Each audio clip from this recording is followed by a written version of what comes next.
Hello, welcome back to my channel. My name is Carly Stevens, and I'm a teacher and author, and this is English Nerd. Today I wanted to do some AP English Literature exam review because the exam is right around the corner. So if you need to get some last minute advice to kind of cram for that exam, you're in the right place. I have taught AP Lit for 10 years. I'm a certified teacher of that course. So I have a lot of experience helping people get from here to here, earn a higher score, and really get the most out of that class. So I wanted to begin with my top tips just overall for the exam that you're taking very soon. Number one, and this is just going to be number one throughout the entire thing. It doesn't matter if you're doing multiple choice, it doesn't matter if you're doing an essay. Be specific. Be specific. Read closely, give details. Don't just skim over things. If you're reading something, read it. Be specific. If you're writing something, don't just be general. Be specific. Give examples. Number two in the top tips is read poetry like prose. So prose is just the paragraph form, right? And then poetry has the intentional line breaks. That's the essential difference. So when you're reading a poem, it's tempting to stop at the end of a line and kind of start at the next one as though there was some punctuation there. Don't do that. Read poetry as if you are reading for meaning, like you would in a novel, right? Just straight through until you hit punctuation, and then continuing on that way. When you're reading poetry, you're not just looking for poetic devices, but you're sopping up the literal meaning as well, which can be easy to miss. And then read prose like poetry, the other way around. Normally, when we read prose, that paragraph form, what we're used to reading in short stories and things like that, we're reading for the overall meaning, what it literally means, which is great. But we also want to be keeping our eyes open for those those quote unquote poetic devices. How and why is this word here? Why is this analogy used? Some of those questions that we tend to use more for poetry than prose. So when you're reading prose, don't just look at what it means. Look at the way that it's constructed, the way that it comes together. How long is that sentence and why? That word is there for what reason? Are you seeing any patterns? In poetry, we're primed to look for patterns for, you know, rhythmical or rhyming or different images kind of patterns. Do something similar for prose. It's not going to rhyme in the same way. It's not going to be like that, but there are often um, similarities in descriptions, for example. They can all kind of fall into the category of maybe something that is caged or, and then you can really start finding that deeper meaning behind prose, which can be kind of difficult at times. And then number three, this is another big one, is read every question carefully. This should go without saying, but I've known a lot of really bright students who are good at analysis who have read so much in their high school careers that they've kind of learned to skim certain things. Don't skim. Force yourself to slow down. Make sure that you're actually looking at each question carefully. I'm going to share my screen really quickly because I have um, up one of the College Board, hang on,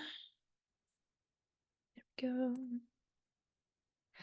example tests here. So the English literature and composition.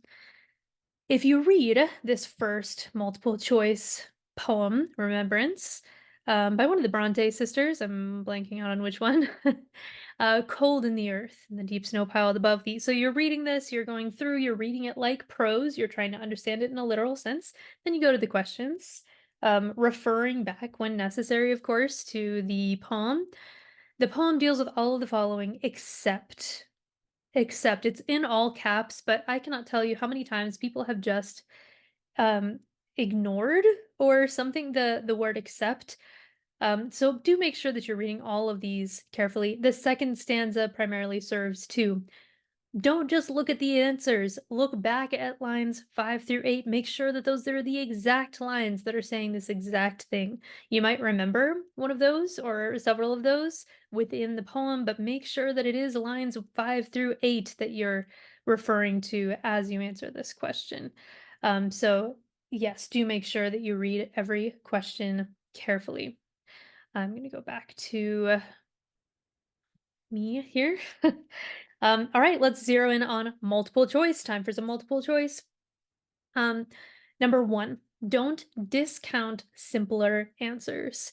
Don't choose something just because it sounds fancy and Englishy and all of that. Make sure that it's actually saying exactly what you want it to say. Very often, the correct answer is actually hidden in the most simple one. So, do check out those simple answers. Make sure you understand the answers and the work as well as possible before narrowing down your options. A way to narrow down those options, because sometimes a couple of them look pretty good, is if something is partly wrong, that means it's all wrong. There are always questions that are going to be like two adjectives, what describes the tone of the poem or something like that. If you look at those two adjectives and one fits and the other one's kind of a square peg in a round hole, then the whole thing is wrong. Just ignore it. It's out. You can just use process of elimination and get rid of any of those. Um, Another one is when you have a Roman numeral question. Let me show you one just so we can all be on the same page here. I'll go back to that one from before. Let's see, where's a Roman numeral question? They always have them. Oh, goodness. It's going to be the only one in the history of the world that doesn't have a Roman numeral question. It's impossible. There has to be. Has to be one. Where are you? Roman numeral question. There it is. Okay, so we had to get all the way to the bottom, but there is a multiple Roman numeral question. All right, when you run into one of these, it can look very intimidating. The poem makes use of which of the following? Tercet stanzas, run-on lines, refrains. So these are the options. It can go all the way up to 5. There are often even more than 3 options here with these Roman numeral style questions. The way to answer these is you take each one of these and treat it as a true false. Does the poem make use of tercet stanzas? True false. Does it make use of run on lines? True false. Does it make use of refrains? Only when you have identified which ones are actually the correct answers, then you should look at this jungle of options down here. If you've identified that yes, tercet stanzas are there and yes, refrains are there, but run-on lines not so much, then you can look and see, is there an answer that matches what I've identified? Yes, there is. It's going to be D, that last one. Of course, I haven't read what they're referring to, this frog in the swimming pool. But that is how you tackle those. Now, some of these are slightly gnarly terms, which brings me to my next review point. All right, let's talk quickly about some review terms. I have an entire playlist of kind of basic terms, difficult terms, AP review that is a little bit more specific, but I'm going to quickly run through some very common terms that you are likely to run into in the multiple choice section and maybe even the essay section as well. Number one is irony. Irony gave me all kinds of headache when I was in high school because I wasn't sure what irony meant. There are actually 3 kinds of irony. One is dramatic irony. That is when the the audience or the reader knows something that the characters don't. So if we know that there's something behind that door, but the character does not know that there's something behind that door, then as the character is going, oh, I wonder what's in here, that is dramatic irony because we are dying inside, but the character does not know what's going on. So that's dramatic irony. Verbal irony is basically sarcasm. It's when you say something that is the opposite of what you mean. And then situational irony is the last kind, and that is when the outcome is the opposite of what's expected. So situational irony is something like the gift of the Magi in O. Henry's story, where the gifts that this young couple uh, buy each other are rendered useless by the sacrifices that they made in order to get the gift for the other person. So Della cuts off her hair in order to afford the watch chain for her husband Jim. Jim sells his watch in order to get combs for his wife's beautiful hair. So that is ironic because the outcome is the opposite of what's expected. The second term, we're going through this quickly, right? It's review, is hyperbole. Hyperbole is an over exaggeration. If you say hyperbole is the best thing in the entire world, then that is hyperbole. Number three is connotation. Connotation is an absolute must if you are going to do well on this test. There's the dictionary definition of a word, and then there's the connotation, which is the meaning or implication or feeling of a word beyond the dictionary definition.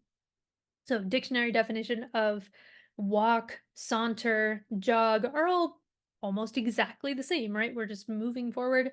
But there's a different connotation. If somebody's sauntering, there's an attitude that goes along with that.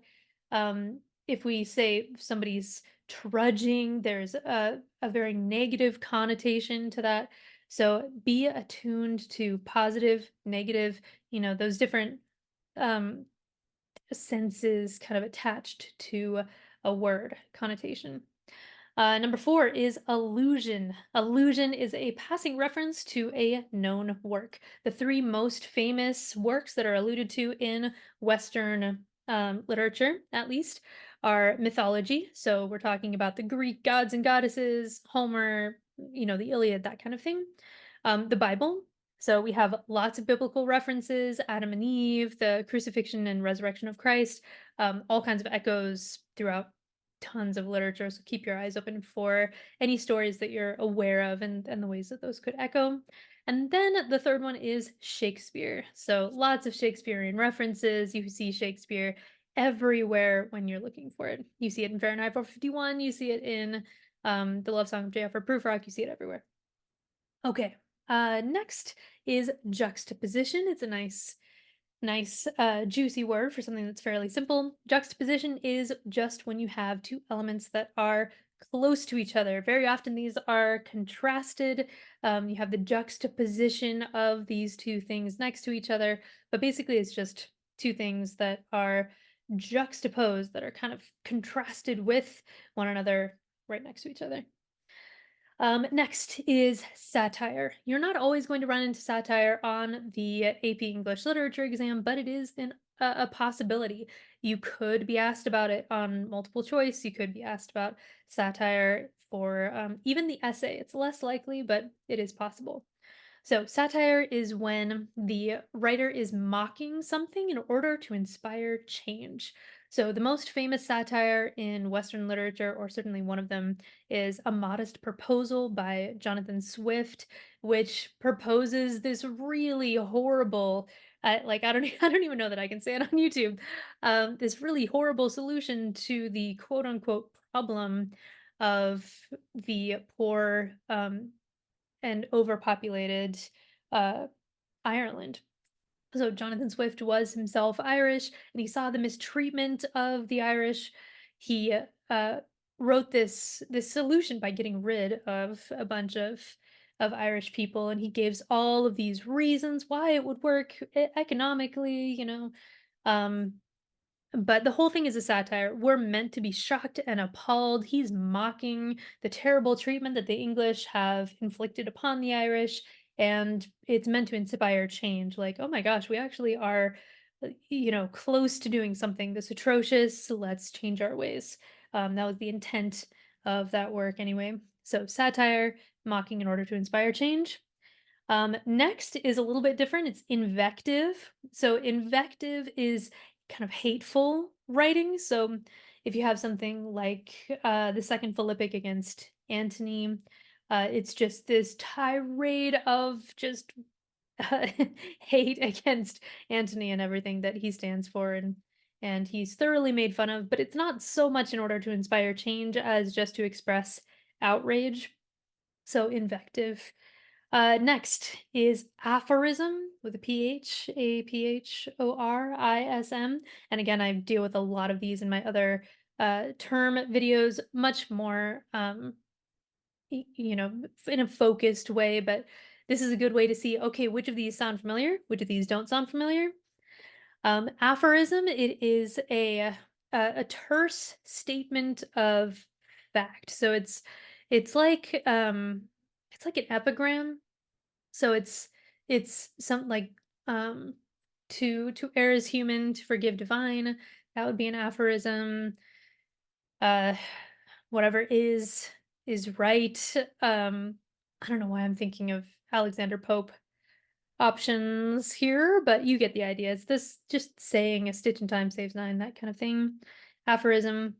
Next one is prolepsis. This is a term that is more likely to become useful in your essays than on the multiple choice, but let's address what prolepsis means. Prolepsis is addressing anticipated counter arguments. So, if you're writing an essay, you're making a claim, you're defending that claim. One way that you're going to defend that claim is not only by bringing in evidence and explaining yourself, but also anticipating potential arguments against you. We're going to assume that there are arguments against you. Otherwise, it's not a very debatable topic. So, can you address those? Can you provide evidence that addresses those issues? Then you have prolepsis in your essay. Could come up in multiple choice, but again, more important in an essay. Next one is synesthesia.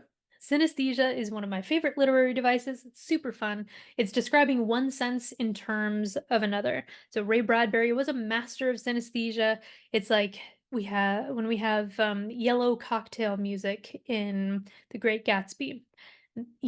Music isn't yellow unless you have the condition, and there is a condition that you can have, brain condition called synesthesia, and it's when you can actually see music in terms of color. For the rest of us, it's a really interesting way of describing something in an unorthodox fashion. So, you think about Flynn Rider in Tangled, uh, whom we all love, of course, and he says that the snuggly duckling smells like the color brown.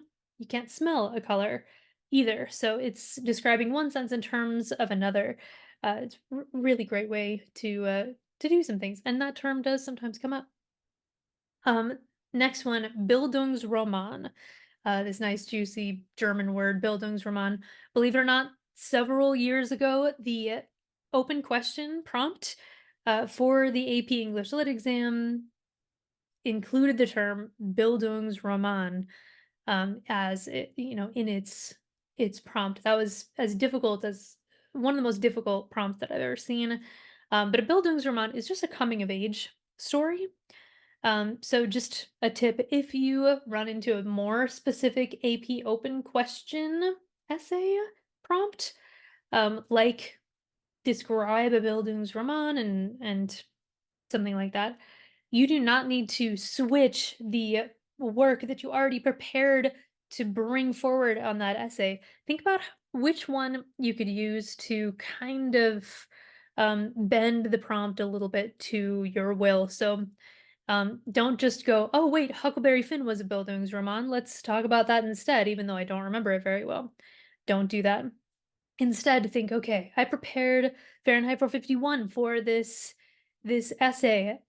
Guy Montag is a grown man, yes, but he has this kind of coming of age, this really extreme change where he realizes all these things. There are a lot of the same kind of beats that you would have in a coming of age story in Guy Montag's story in Fahrenheit 451. So that's the one I'm going to write about. Just looking ahead to my essay tips, which are right after this last term, imagery. Imagery is a word people throw around a ton without defining it. And I just want to be specific. It's not that difficult, but it's not, I just don't want you to use this incorrectly. Imagery is sensory detail. So the five senses, sight, smell, and touch, etc. That is imagery. So when you can see something clearly, we have imagery. When you can hear something clearly, that's imagery. When the description, explains the temperature, and it's like you can feel it on your skin, that is imagery. So don't just choose a random uh, metaphor and say, "Ah, yes, this imagery," unless it's enhancing those senses, right? Okay, and then we are reviewing essays. Uh, so a few general tips about essays as you're about to go into this exam. Number one, is make sure that your writing is readable. That you're spelling things well enough that people can understand it. Legible if you're writing it longhand. Just make sure that it is easy to read. I've had really intelligent students who are great at analysis get a lower score than they deserved because their writing was not easily readable. So make that a priority. Number two, I'm going to go back to it. Be specific.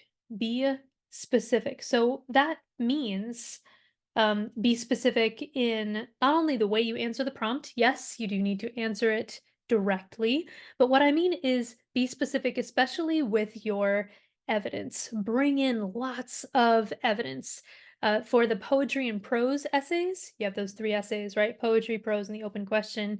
For the poetry and prose essays, you're given those passages. Refer back to them. Quote them often. You don't need to quote an entire, line, an entire sentence. You can quote just wording, and that will help to get your point across. If you talk about the poem without actually grounding your argument in the poem itself, in the language of the poem and the details of it, the specificity, then you're not going to get that sophistication and evidence, set of points that you could otherwise get. So be specific. For the open question, you don't have a work right in front of you. However, you should have prepared your knowledge of a couple of different works that you're planning to bring to the table for the open question. Um, so bring in details that you remember, not just things that happen, character names that you remember. That's not a detail. That's stuff you can just read on the back of the book. I'm talking about what's a little bit of the wording that you remember, or what is a distressing detail in the middle of this conversation. Be as specific as you can remember. You do not need to memorize quotations, but really treat it a uh, like a test. Did you read the book? Did you like prove it in the way that you answer this question? Go beyond what Spark Notes or something like that would talk about. Um, Number 3 is use organization.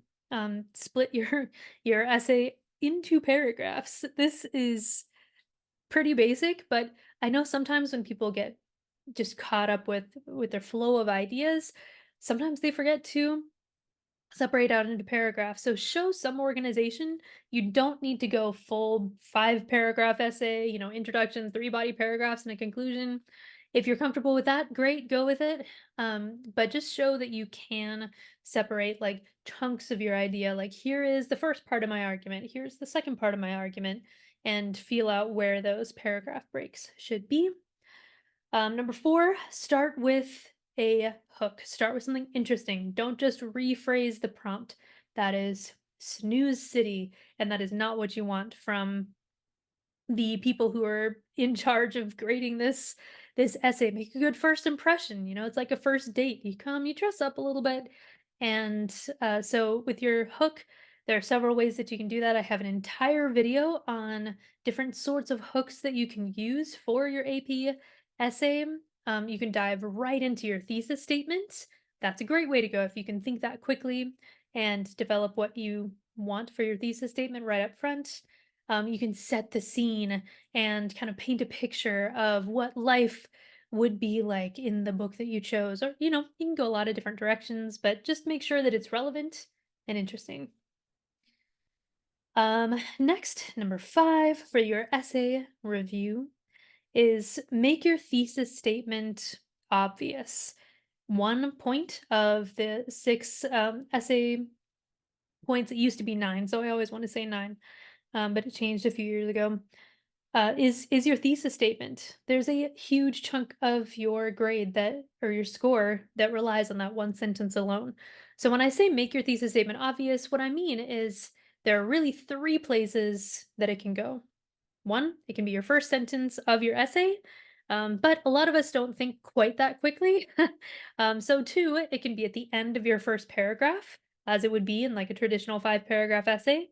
Your thesis would be at the beginning, or I'm sorry, the end of the first paragraph.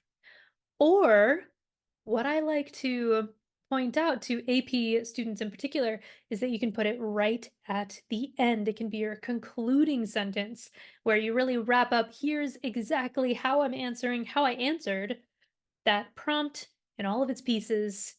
There you go. If you put it somewhere other than those 3 places, it's gonna get lost in the shuffle. It's gonna be hard to find, and it's such an important element of your essay, how you're answering the question, that you need to make it obvious, put it in an obvious spot. Okay, next, kind of speaking of the thesis statement, but really the whole essay is answer the entire question. What I found as I was teaching AP literature was that there tend to be 2 parts to the essay question. There is focus on this, and then there's connected to the overall meaning of the passage, of the work, etc. So I found that my students were generally really good at finding, coming up with ideas for this over here, evidence and whatnot. But very often, I would have to keep reminding them, connect it to the overall meaning, connect it to the overall meaning. That is part of the prompt. That's part of what these graders are going to be looking for. So don't just talk about characterization, if that's what the prompt asks for, but also talk about how that characterization ties into the overall meaning. The overall meaning is the basically the takeaway for the audience. That can be anything from a moral message to, here's how um you should feel about this topic. You should be disgusted by war or something like that. Basically, what is the audience takeaway ultimately?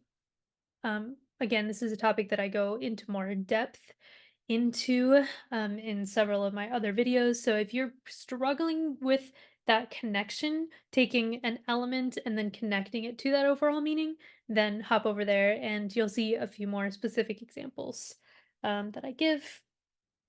I already mentioned you need to quote evidence. If the passage is provided for you, if it's right there, quote it. Quote the wording, if you have certain adjectives that are bolstering your theory of the meaning of this work, list those adjectives. I mean, do imagine. I like to think of it this way. One second. Okay, so you have your favorite TV show, right? There are people who hate that show. They say, "Yeah, no, that was I saw that a while ago, and I just thought it was terrible." And here are a couple of reasons why. It's your job to win over, to prove to that person that this is actually a really great TV show. Now, you're not going to win them over if you talk in general terms. If you're like, "Oh no, this overall thought." No, you can say, "Look, here you misunderstood that portion that you thought was bad. Look at that look that he gives her at that particular moment, and then it ties into this thing over here." And it's that kind of specificity that you need for this essay. You really are taking the hand of your grader and saying, you might interpret this work a different way, but I'm going to convince you over to my side because I am an authority on this. I am analyzing this, I'm looking at it deeply, and I can bring receipts. I can show you this evidence. And there's no way that you can do that without showing that evidence, without bringing those receipts, as it were. Okay, so along the kind of natural segue here is avoid summary. Many of the essay prompts specifically say avoid summary, but this is going to lean like if you just summarize as your evidence, back when the scale was 1 to 9, you couldn't get higher than a 5. And it's very similar in terms of percentage that you can get if you just summarize the passage, or it's very tempting to do this for the open question work. If you're talking, you've chosen to talk about Fahrenheit 451, don't just summarize. Instead, zero in on specific passages.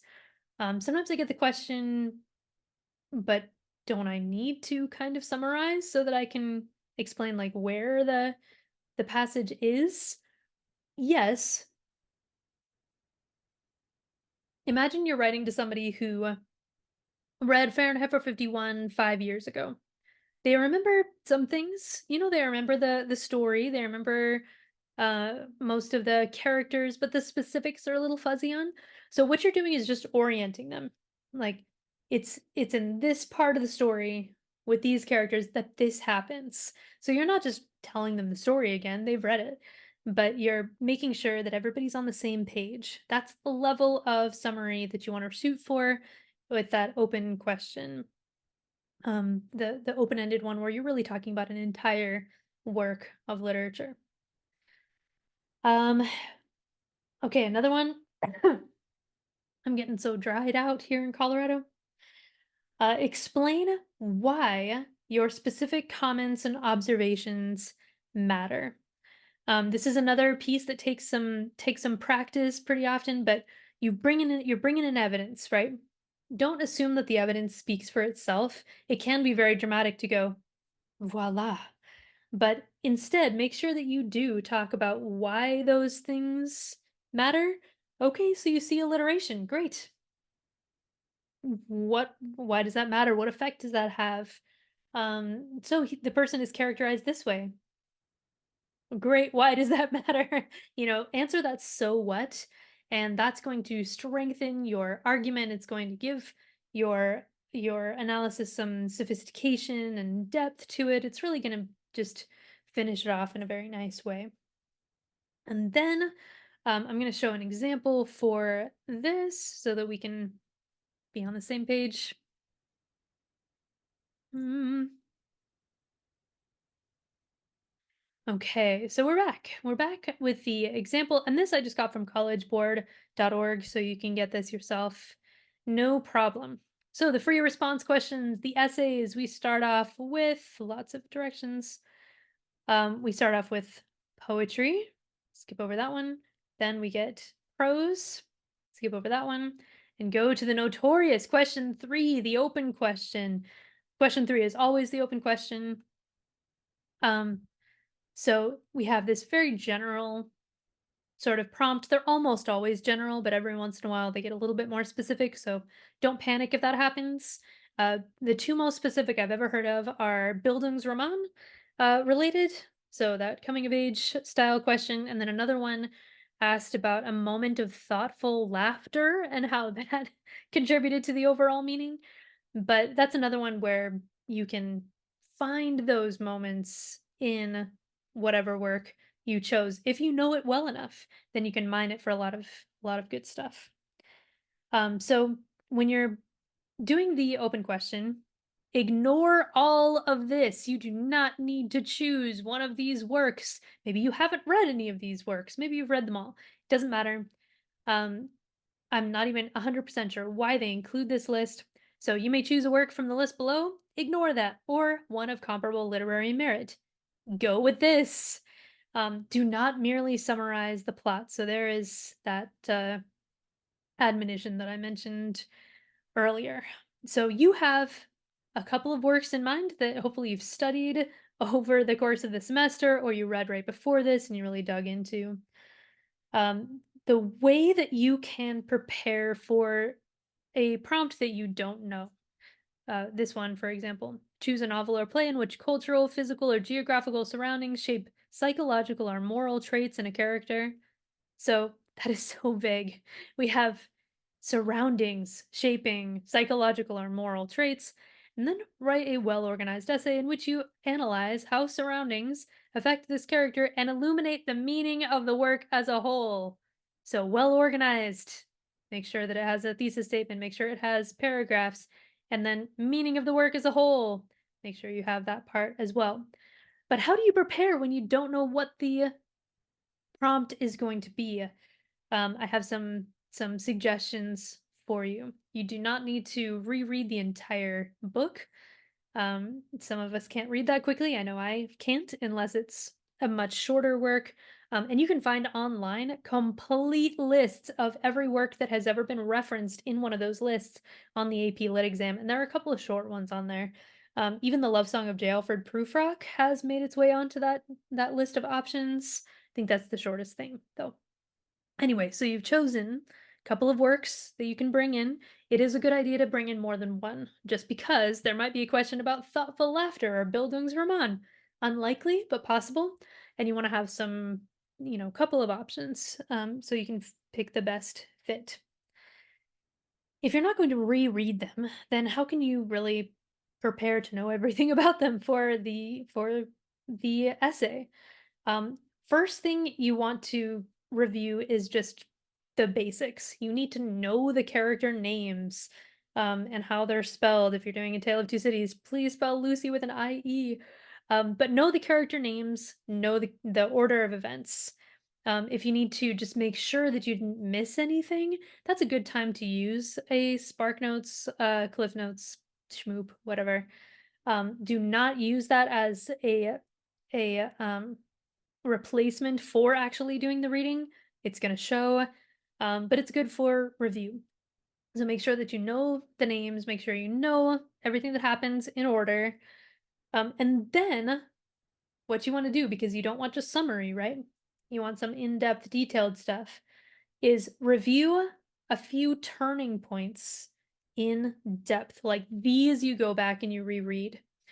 So, my recommendation, read the very beginning, read the very end, and then choose two or three major turning points in the story that you can really sink your teeth into. Like, not only do you know what happens there, but you know how it's worded. You know the ins and outs, the beats of that conversation. You know that when there's the woman in Fahrenheit 451 who strikes the match and goes down with all the books and makes guy question his own reality, that she like, what is it that she quotes as she's going down? Can you talk about how the books as they're falling from the attic are described as birds, as these living things?